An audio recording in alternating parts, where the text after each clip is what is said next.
Hello and welcome back. I know this has probably already been talked about and covered just about by everybody, but just in case you haven't heard, some of you are probably gonna panic. For several years, every season of Power Rangers has been available to stream on Netflix here in the United States and in many other countries. Now it seems every season from Mighty Morphin Alien Rangers, you know, like that weird little couple episodes at the end of season 3, to Power Rangers Super Dino Charge is listed with a warning atop that reads, available until February 1st, 2021. And in case you didn't know, that's next month. VR Troopers and Big Bad Beetleborgs, two other 90s tokusatsu adaptations based on the Metal Hero series, are also listed with this same warning.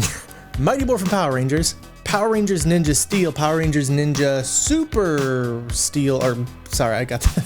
Power Rangers Super Ninja Steel. Wow, that's a bad title. And Power Rangers Beast Morphers are the only seasons to remain on Netflix for the time being.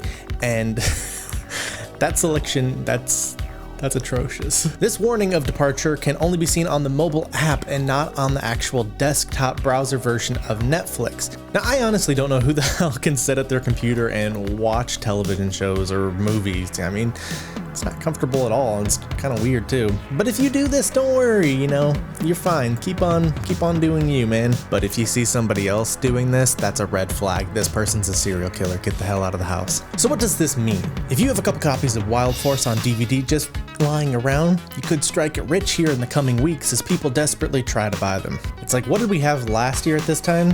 What was that, the beginning of COVID? So like everybody was buying up hand sanitizer and masks, but now it's Power Ranger DVDs. But overall, what does this mean for Hasbro, Power Rangers, and Netflix? I mean, on one hand, Netflix is constantly hemorrhaging money, so perhaps a deal to include only the new seasons or those that were deemed most valuable based upon viewership numbers was struck. I mean, that makes sense too, because most people are only going to watch it for Mighty Morphin. Most people are only, you know, with their kids watching the season that the kid wants to watch, which is, you know, Beast Morphers or Ninja Steel, because that one is still pretty new. But maybe the deal was cut so lowball, Hasbro forcibly removed the shows in order to send a message to Netflix and to the fans who are, for some reason, still using Netflix. I mean, honestly, what's really on here anymore that's worth watching?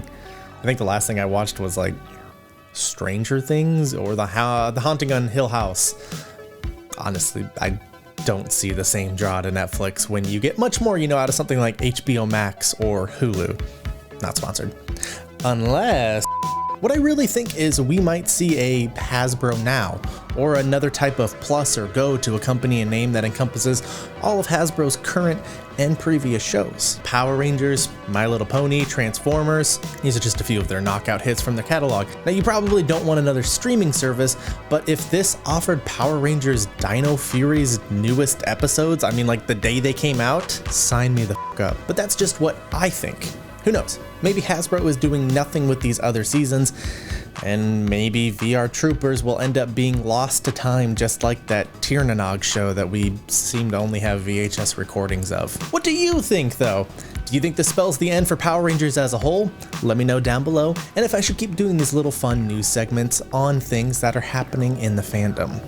Till then, but if you got some of those Power Ranger DVDs you're not doing anything with, the time is now to sell. 'Cause trust me, people are gonna go crazy. Prices on Amazon are already going up. They're getting wise. Anyway, see ya.